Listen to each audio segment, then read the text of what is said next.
Hey there, viewers. It's Charlie. I'm back again with another Transformers review. And today's review is going to be on Revenge of the Fallen Leader Class Megatron. And let me just say right off the bat, what is this thing? And when I say that, I mean, what is this alternate modes? Yeah, movie Megatron normally has a Cybertronian alternate modes. Or at least he did for the first two movies. It wasn't until Dark of the Moon he got an Earth mode, but yeah, this is definitely a Cybertronian alternate mode, so. But in classic Michael Bay fashion, it's a jumbled mess of parts. Yeah. I mean, look, his face is showing that right in the middle. Yeah. Well, this is supposed to be like a Cybertronian tank, but, well, if anything, he could have transformed into a huge landfill, and it wouldn't look any different. So yeah, all jokes aside, let's just have the 360.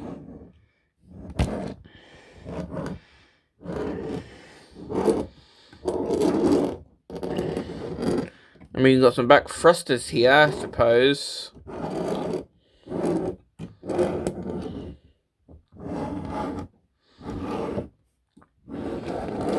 And as I mentioned earlier, the face is showing right in the middle. I mean, come on, that's... I don't know why this figure has the head showing right in the middle.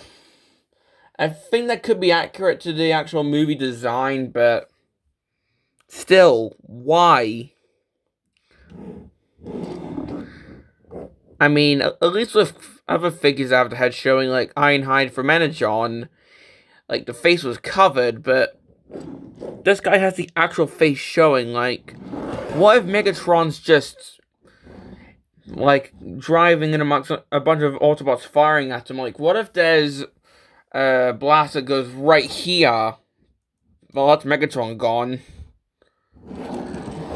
So yeah, not really clever design if you ask me.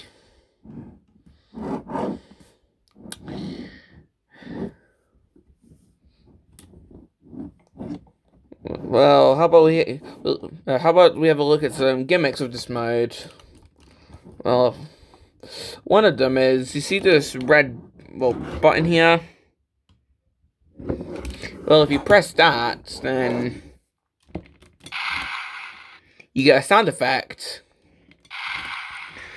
I think it's supposed to be like the cannon firing.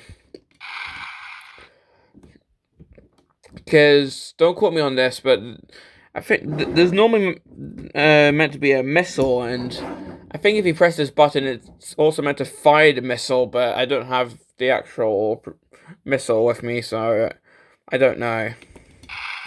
But hey, I can still press it for the sound effect, and it does light up the face.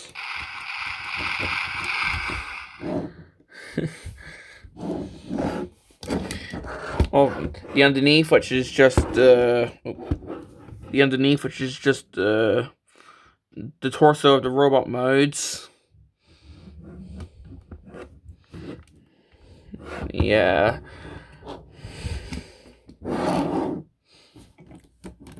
Okay, if you untap the turret, if I can, because it's actually pretty... Yeah, oh, there we go. If you untap the turret, then it can turn around, so you can aim at smaller Autobots if you want to, which is pretty cool. Well, that's pretty much it for the tank modes. Yeah, I'm not really a big fan of this mode. I mean, it just, as I said, it looks like a jumbled mess of parts, but given that this is a live-action movie figure, that's to be expected. Now, seeing how this is a leader class figure, we got some camera raising to do. Or in my case, just finding something to stand my actual camera stand on. And I just kicked the table by accident, sorry. But well, let's just raise my camera.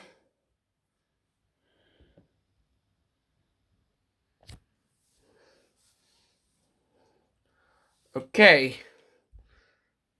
So, this guy's transformation can be a bit complex at times, but there are some cool sound effects at times as well. So to start, let's try and get the turret.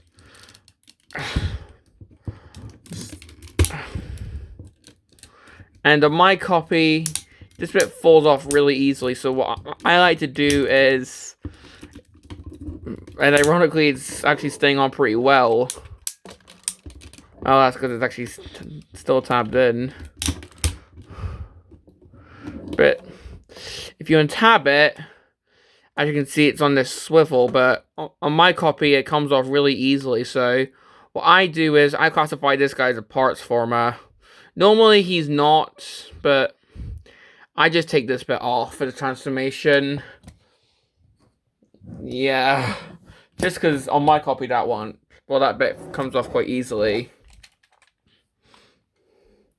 We'll come in here, take the back bit and lift that up. Take the back treads, move them down,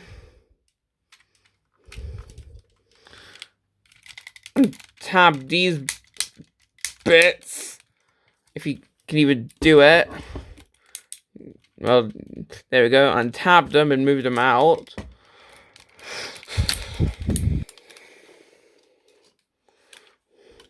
Then spin this entire section. And what this does is this plays the classic transformation noise. Like, not the movie-verse complex noise, but the G1 sound effect. Yeah, that one. So if you rotate that, it plays the G1 transforming sound effect. Well, let's just rotate the legs again. And form the waist section. There we go. Come in here with these treads, turn them around, and these form the heels. Take these little bits and move them down to form feet. Take these little bits and move them down as little leg armor. Try and straighten the knees out. There we go. And I guess with these bits, just do what you want. Just like spin them around. Or just try and get them out of the way.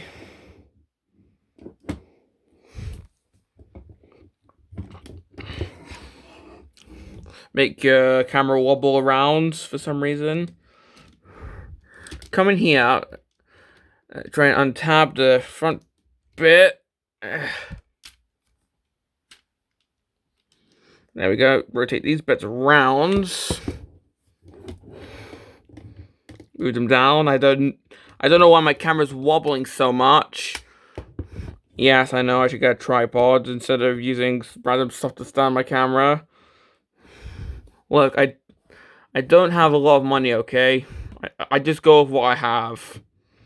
Take the head, move that down.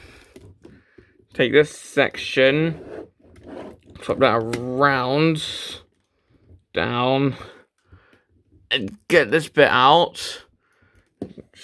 And that forms a huge claw. Next, come here.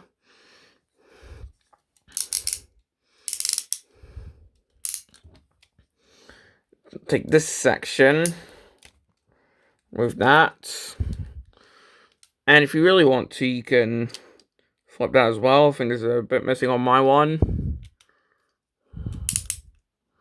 There we go. And just tab that in. make it do that sound effect. And then finally, just move that up. There we go, and it taps into there. Yeah, it does that noise every time you try to move things around for some reason. But here we have Megatron in his robot mode. And it's not really any better than the tank mode. Classic Michael Bay. But yeah, this... Oh, there we go, that taps in. But yeah, I mean... Well, this arm looks all muscular. Pretty much like... Well, this arm looks muscular, like he discovered the dark web, if you know what I mean. This arm's all skimpy and shriveled up. So, this arm doesn't have a fusion cannon on it. This arm is the fusion cannon, which is a bit messed up, if you ask me. So, he doesn't even have a right hand. Why?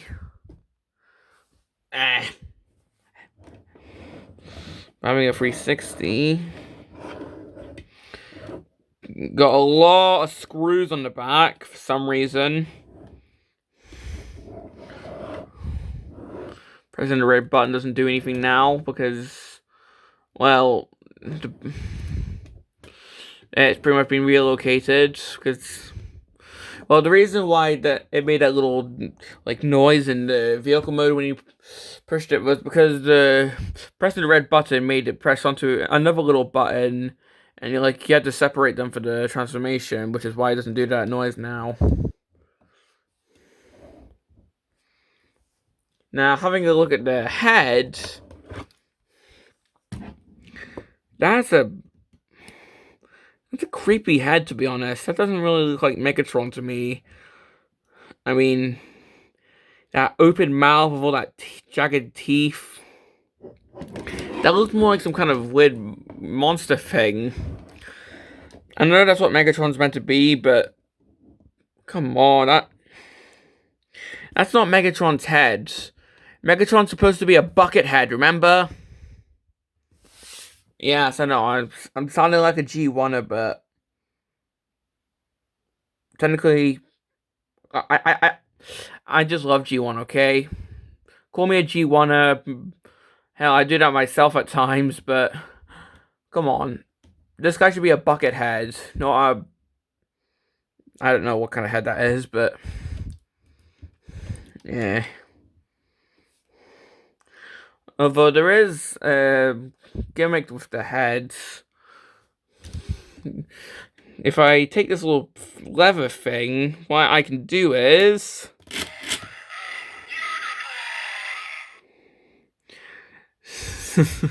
So yeah.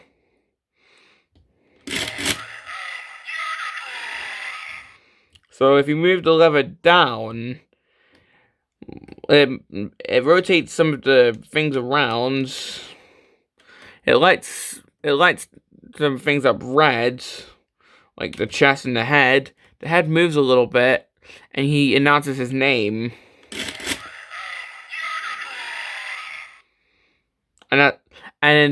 Well, unlike with the animated Megatron, who had a few things to say, this guy, well, he only has the one sound clip. Yeah, so that's the only thing he says.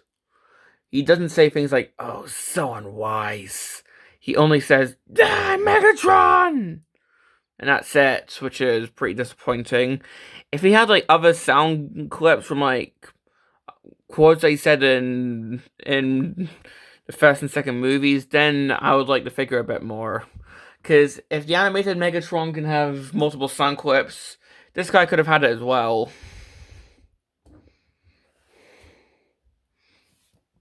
Yeah. So, our articulation. The head. I mean, technically it can move around a little bit, but that's just because of the gimmick. because of the, it can look up sort of, but it gets in the way of some kibble because of the backpack now being there. With this arm, we've got this, so the shoulder can move out, so can this one. So even though it's asymmetrical, he can still T-pose. This can rotate. Technically, he's got a bit of an elbow, and he's got this claw articulation. With this arm, it's just move at the shoulder, bit of a T-pose, and that's it. There's nothing at the waist. Now the legs, they can move forward. They can move back. If you move these bits out the way, then you can do the splits.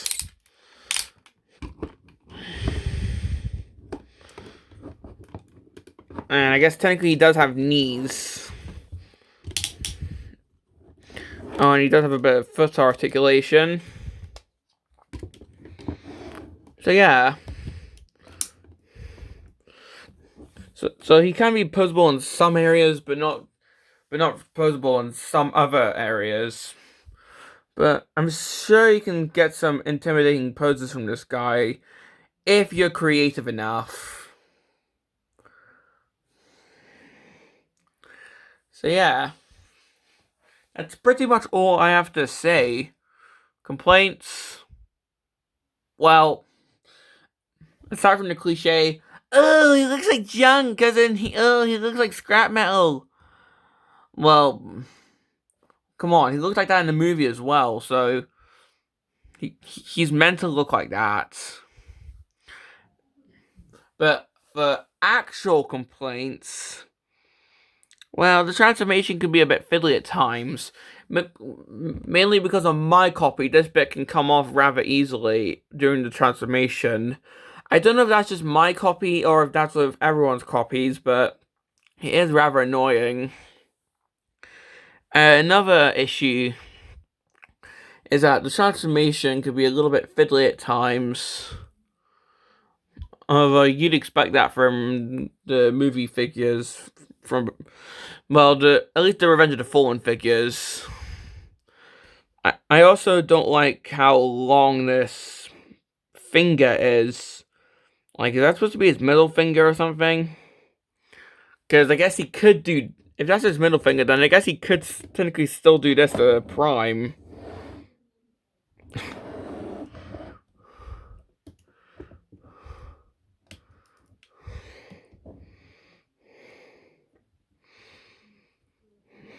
Now, things I like. That. I love that. Well, do I recommend this figure? Well, if you like collecting the movie figures, then I'd say, yeah. I mean, the only reason I bought this guy was because A, I wanted someone to rival my movie Prime figure that I've already reviewed, and B, well, I didn't really feel like getting the 2007 leader Megatron just because I didn't like the alternate mode, but I might still get the figure one day. You never know. I just bought this figure as I preferred the alternate mode. Sure, it looks like a scrambled mess of parts, but well, I'm more used to Megatron being a tank anyway. So, plus another reason I got this figure, Jobby the Hong has reviewed this figure, and well, I just like watching his videos because he's funny. So that's another reason I got this figure, was because, well, Jobby the Hong reviewed this figure. But well, I only recommend getting this figure if you really want this figure. If you want a movie Megatron figure, maybe go for the Studio Series version. Oh. But well, that's pretty much all I have to say about this figure. This has been, I cannot even speak now. This has been my review on Revenge of the Fallen Leader Class Megatron. And this is Charlie Young, signing off.